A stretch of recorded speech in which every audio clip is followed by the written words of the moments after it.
Assalamualaikum warahmatullahi wabarakatuh. Selamat pagi. Hari ini kita jumpa kembali dengan mata kuliah Antropologi Kesehatan, melanjutkan materi yang kemarin. Oke, kita mulai saja. Jadi, kalau kemarin kita lebih banyak membahas tentang budaya, sekarang bagaimana implikasinya antropologi ini dalam keperawatan? Jadi, perlu diketahui bahwa manusia dalam keperawatan itu dianggap sebagai manusia yang holistik, dan salah satu komponen yang ada di dalamnya adalah sebagai bagian dari sosial. Namun saat ini sosial ini dilengkapi dengan bahwa manusia itu bagian dari kultural. Jadi ada biopsikososial dan spiritual, tambahannya lagi saat ini adalah kultural. Nah, pendekatan kultural ini nanti akan banyak dikembangkan dalam keperawatan transkultural, insya Allah materinya akan disampaikan minggu depan. Nah, ini ada artikel tentang keperawatan implikasinya aspek budaya. Tidak bisa dipungkiri itu perawat itu adalah memberikan pelayanan kesehatan yang begitu dominan peranannya, yang membantu proses penyembuhan pasien dari penyakit yang dideritanya. Ini yang terjadi di rumah sakit. Kemudian sehingga perawat itu perlu mengetahui budaya dan nilai keragaman budaya yang ada di masyarakat, terutama di klien. Kemudian budaya yang bersifat dinamis, mempunyai adaptasi yang terus-menerus, dikembangkan dalam upaya merefleksikan dan memahami keragaman budaya. Artinya apa? Bahwa ternyata budaya yang ada di masyarakat ini terus berkembang, kemudian terus beradaptasi. Artinya setiap budaya itu tidak menonton itu saja, tapi ada hal-hal tertentu dia mengadaptasikan diri. Misalnya saat ini mungkin dulu yang banyak sudah hilang, saat ini sudah tidak ditemukan lagi, tapi masyarakat masih ada mempercayai tentang itu. Ini hasil penelitiannya disampaikan bahwa ini perawat, persepsi perawat tentang alasan perlunya pengetahuan budaya. Perawat itu tujuannya itu perawat itu dapat mengerti pasien, kemudian perawat mampu menempatkan diri dan menyesuaikan diri dengan pasiennya, kemudian memberikan pelayanan yang terbaik, kemudian mengurangi komplain baik dari pasien dan keluarga dan merasa tidak nyaman, kemudian mencegah terjadi miskomunikasi, terutama ini masalah budaya ya, atau kesalahpahaman. Sikap perawat dalam menghadapi perbedaan budaya dengan kliennya, tetap harus menghargai budaya pasien, memahami budaya pasien, melarang pasien bila tidak tidak terjamin keamanan dan tidak diizinkan oleh dokter. Jadi kita menyampaikan hal-hal yang mungkin secara medis tidak dibenarkan, tapi secara kebudayaan masih ada di masyarakat. Kemudian itu bisa sebagai bahan negosiasi dengan pasien atau keluarga. Kemudian memberikan informed consent yang wajib ditandatangani oleh pasien dan keluarga. Bila tidak jadi kadang-kadang terkendala itu masalah bahasa.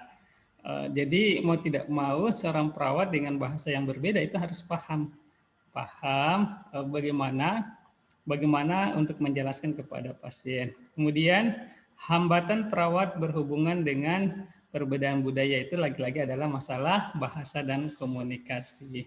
Bagaimana dengan pendekatan kulturalnya? Pendekatan kulturalnya itu adalah mengkaji saat wawancara sudah mencoba mengidentifikasi pasien. Jadi pada saat kita wawancara atau mengkaji di awal, kita sudah kenal pasien ini dari sini, asalnya dari ini. Perlu kita mengetahui, bukan untuk membeda-bedakan, tapi untuk memahami, nanti biasanya pasien dengan budaya ini biasanya melakukan hal seperti ini. Intinya jangan mendiskreditkan, menjustifikasi, apalagi mendiskriminasikan, melabel keluarga pasien dengan budaya tertentu. Kemudian penyusunan intervensi keperawatan itu lebih memperhatikan aspek budaya pasien. Kemudian evaluasi juga kita lihat bagaimana keluhan-keluhan, apakah keluhan sesuai dengan harapan para pasien. Ini hal yang harus diperhatikan seorang perawat terhadap masalah budaya ini. Jadi ada 5 keterampilan yang harus dimiliki seorang perawat. dan berimplikasi terhadap budaya. Misalnya kita harus melihat, oh ternyata budaya pasien ini sangat beragam, ada keanekaragaman budaya yang di pasien.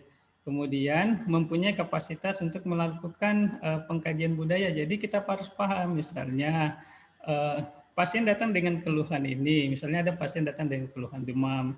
Perlu kita ketahui, ibu pada saat di rumah anaknya sudah dikasih apa?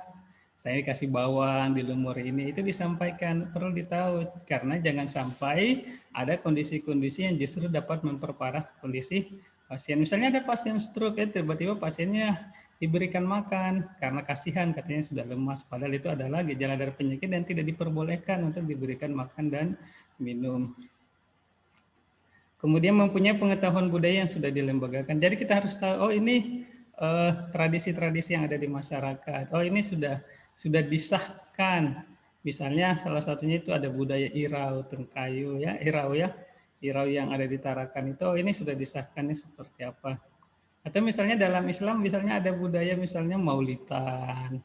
Itu ada waktu tertentu, ada hajatan seperti itu, mempunyai adaptasi yang terus-menerus dikembangkan dalam upaya merefleksikan dan memahami keragaman. Intinya bahwa mata kuliah ini bagaimana kita harus memahami bahwa masyarakat kita ini sangat beragam budaya yang ada. Nanti akan ada tugas bagaimana sih menyikapi keanekaragaman budaya khususnya ada di Tarakan atau Kalimantan Utara, apalagi tidak bisa dipungkiri khususnya untuk kota Tarakan ini adalah daerah daerah perantauan yang banyak melibatkan dari berbagai macam budaya. Kemudian kita harus paham bahwa ternyata budaya itu selalu tadi berdinamis, selalu berkembang. Kemudian terjadi interaksi antara budaya. Artinya misalnya antara budaya yang satu dan budaya lain terjadi interaksi. Dan tidak bisa dipungkiri adalah kemajuan teknologi saat ini juga mempengaruhi budaya.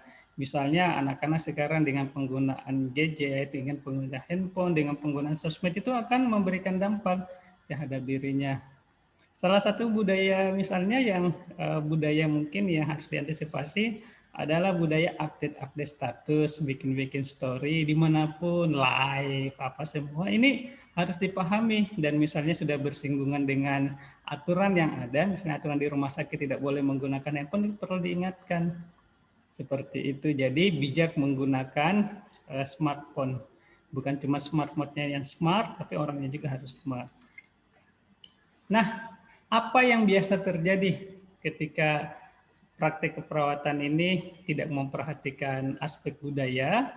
Yang paling pertama adalah misunderstanding atau kesalahpahaman atau miskomunikasi yang sudah pasti mungkin maksudnya si perawat seperti ini namun tidak memahami budaya yang klien sehingga dinilaikan lain oleh klien.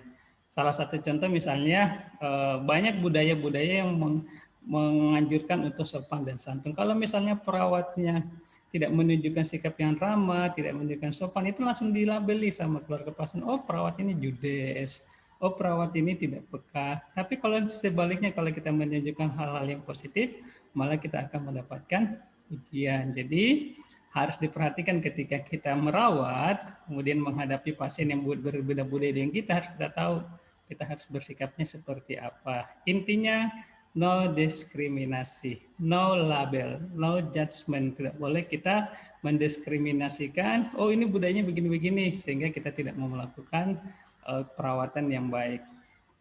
Komplain.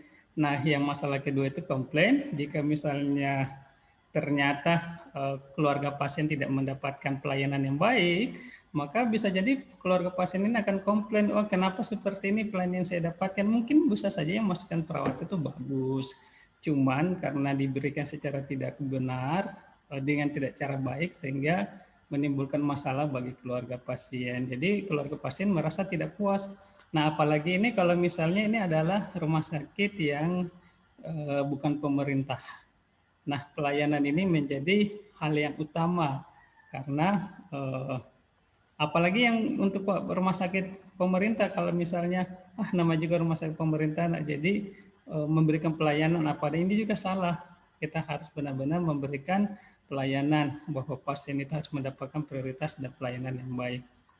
Kemudian ada namanya konflik kultural, stres kultural. Misalnya kita perawat, kita ditugaskan di sebuah tempat, tiba-tiba kita langsung shock, wah daerah ini budayanya seperti ini, wah saya tidak bisa terima ini, saya tidak bisa beradaptasi. Nah ini yang bisa menyebabkan kita stres.